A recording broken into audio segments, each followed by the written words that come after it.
Thriller कहानी doctor औरव Singh के मांड के अंधेरे और ऑल्बर्ट्स पैराडॉक्स समझने की यात्रा पर आधारित और उसकी टीम इस अंधकार का पता लगाने के लिए इस अंधकार की यात्रा करते हैं और उन्हें बहुत सारे अनप्रिडिक्टेड चीजों का सामना करना पड़ता है। इराकिन production presents X sky mystery. कहानी की शुरुआत एक छोटे से गांव से होती है, जहां एक टीचर कुछ बच्चों को पढ़ा रहा होता है। टीचर बताता है कि हमारा सूर्य भी एक तारा है, रात में दिखने वाले सैकड़ों तारों की तरह। बस हमारा सूरज बहुत ज्यादा नजदीक होने के कारण बड़ा नजर आता है। सूरज मात्र एक सुपर चार्ज गोला है, जिसे हम प्लाज्मा भी कहते हैं। ये बात उस क्लास में मौजूद एक बच्चे बहुत ज्यादा रोचक लगती है। बच्चा कोई और नहीं औरव होता है। औरव को बचपन से ही ब्रह्मांड और यूनिवर्स के राज के बारे में जानना बहुत पसंद था और ब्रह्मांड के बारे में चर्चा करना बहुत पसंद है। यह बात औरव को बहुत ज्यादा क्यूरियस कर देती है। औरव के पापा औरव की इस क्यूरियोसिटी को देखकर बहुत खुश होते हैं। उसके 10वें बर्थडे पे वह औरव को एक टेलीस्कोप गिफ्ट करते हैं। यहाँ से औरव का ज्ञान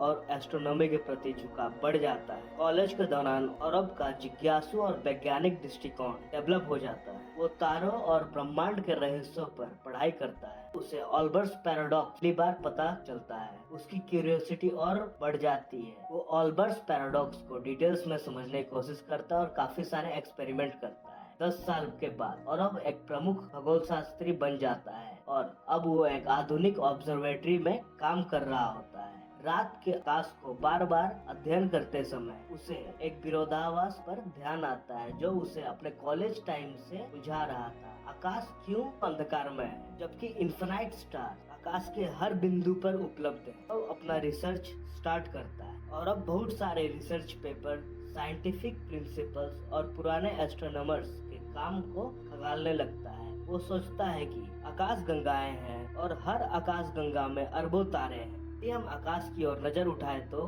तारों की संख्या के आधार पर आकाश के हर बिंदु पर कम एक तारा होना चाहिए। पृथ्वी में अंधकार क्यों छाया रहता है? अंतरिक्ष में भी अंधेरा क्यों छाया रहता है जबकि रात्रि आकाश को हर ओर समान रूप से कम सूर्य की जितना ही चमकीला होना चाहिए? औरव ने एडवर्ड रॉबर्ट एडिसन किताब darkness at night of universe, जिसमें रात्रि के आकाश के इस विरोधाभास के इतिहास की चर्चा की गई है। औरव रिसर्च करते करते उसका शोध उसे एक संगठन ऑर्सियन ऑर्ब ले जाता है। पिछले दशकों से ऑल्बर्ट्स पैराडॉक्स यूनिवर्स अंधेरे पर गहन अध्ययन किया है। इस संगठन के सदस्य उन्नत वैज्ञानिक हैं, जिन्होंने ये सिद्ध किया है कि आकाश का अंधेरा केवल एक खगोलीय घटना नहीं बल्कि ब्रह्मांड के अज्ञात और खतरनाक हिस्से की ओर इशारा करती है। ऑर्सियन ऑर्ब्स के वैज्ञानिक सबको बताते हैं कि यूनिवर्स के कुछ हिस्से ऐसे भी हैं का अंधकार तारे की अनुपस्थिति नहीं बल्कि एक जीवंत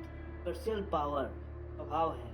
यह ताकत ब्रह्मांड के नियमों को तोड़ती और मरोड़ती है। अंधेरे को समझने के लिए पूरी टीम यूनिवर्स के सबसे अंधेरे हिस्से में जा रही है और अब को ये सब बात समझ के बहुत ज्यादा क्यूरियोसिटी होती है और अब भी इस टीम का सदस्य बनना चाहता है।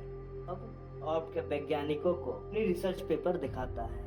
इसमें औरव ने ऑल्बर्ट्स पैराडॉक्स के बारे में काफी रिसर्च किया। वैज्ञानिक औरव की रिसर्च को देखकर काफी ज्यादा इम्प्रेस हो जाते हैं। औरव को अपने टेको की टीम में एक ऐसे रिसर्चर ऐड कर लेते हैं। तब भी इस गहरे रहस्य को जानने के लिए इस मिशन का हिस्सा बनता है। वो और उसकी टीम एक विशेष यान में बैठकर ब्रह्मांड के सबसे अंधेरे कोने तक पहुंचने की शुरुआत कर देते हैं। यूनिवर्स का सफर काफी सुंदर होता है।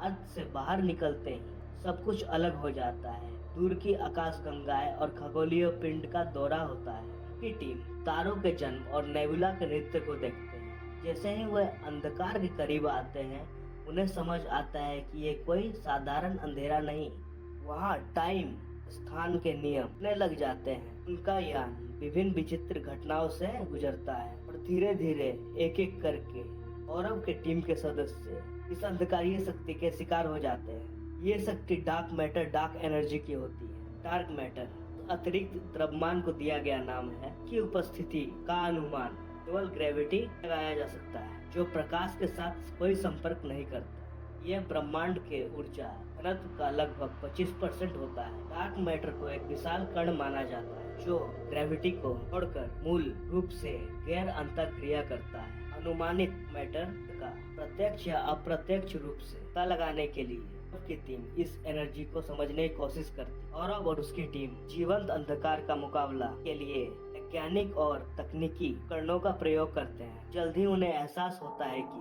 वे इस एनर्जी से पराजित हो रहे हैं। आरव अब इस एनर्जी को अपने मेमोरीज पर हावी होता हुआ पाता है। उसे प्रेजेंट, पास्ट, फ्यूचर सब नजर एक साथ आने लगता है। ये एहसास उसे बहुत ही अनोखा और बहुत डरावना लगता है। उसे ये भी संदेह होता है कि यह अंधकार समय की धारा में भी हेर फेर कर सकता है। ये बात सोचते ही डार्क मैटर उसके दिमाग के साथ खेलने लगता है। उसे लगता है कि वो इस जगह पहले भी आ चुका है। रव का मानसिक और भावनात्मक संघर्ष शुरू हो जाता है। उसे डर, क्रोध महसूस होने लगता है। और अब टीम के कुछ लोग खुद को मार डालते हैं और बचे हुए लोग लेते हैं कि अंधकार ब्रह्मांड अंत नहीं है, बल्कि ये एक नए बिग बैंग की शुरुआत है। इस डार्क मैटर के पास इतनी पावर है कि सब कुछ नष्ट कर एक नए ब्रह्मांड की नींव रख सकता है। और अब सोचने लगता है उसके पास दो ऑप्शन है। पहला ऑप्शन कि वो इस नए आरंभ को स्वीकार करे और इस प्रक्रिया को रोकने की कोशिश ना करे, या फिर वो इस प्रक्रिया को रोकने की कोशिश करे। यह एक निर्णय भी और पूरे ब्रह्मांड के भविष्य को बदल सकता है। औरव को इस बात का भी एहसास होता है कि इसे रोकने का एकमात्र तरीका पृथ्वी पर है। यह ज्ञान उसकी अंतिम यात्रा की ओर ले जाता है। औरव बहुत ही तनाव में पृथ्वी पर वापस लौटता है। वो सोचता है कि उसे सब सच पता है। वो लोगों की भीड़ को देखकर रोने लगता है। वहाँ जो लोग मौजूद होते हैं वो औरव को हैरान होकर देखते हैं। औरव और उसकी टीम पृथ्वी पर वापस लौट चुकी थी, लेकिन अब वो व्यक्ति नहीं रहे थे जो वो पहले थे। उन्हें ब्रह्मांड के सबसे गहरे मिस्ट्री का सामना किया था, लेकिन ये भी समझ लिया था कि एक उत्तर एक नए सवाल की ओर इशारा करता है। क्या होगा औरव का अंतिम निर्णय? क्या वो ब्रह्मांड को नए सिरे से शुरू होने देगा, या फिर मानवता के भविष्य को बचाने के लिए उसे रोकने की कोशिश करेगा? क्या मानवता ब्रह्मांड के इन रहस्यों का सामना करने के लिए तैयार है, या फिर यह अंधकार सब कुछ नष्ट कर देगा? मेरे साथ इस अद्भुत यात्रा पर जुड़ने के लिए धन्यवाद। आपका समर्थन मेरे लिए बहुत मायने रखता है। अगर आपको यह वीडियो पसंद आया तो लाइक करें, शेयर करें और भी दिलचस्प कहानियों और साहसिकताओं के लिए सब्सक्राइब करना न भूलें। अपने विचारों को नीचे कमेंट में साझा करें। मुझे आपसे सुनना अच्छा लगता है। अगली बार तक कल्पना की जादुई दुनिया की खोज जारी रखें। अगले वीडियो में मिलते हैं।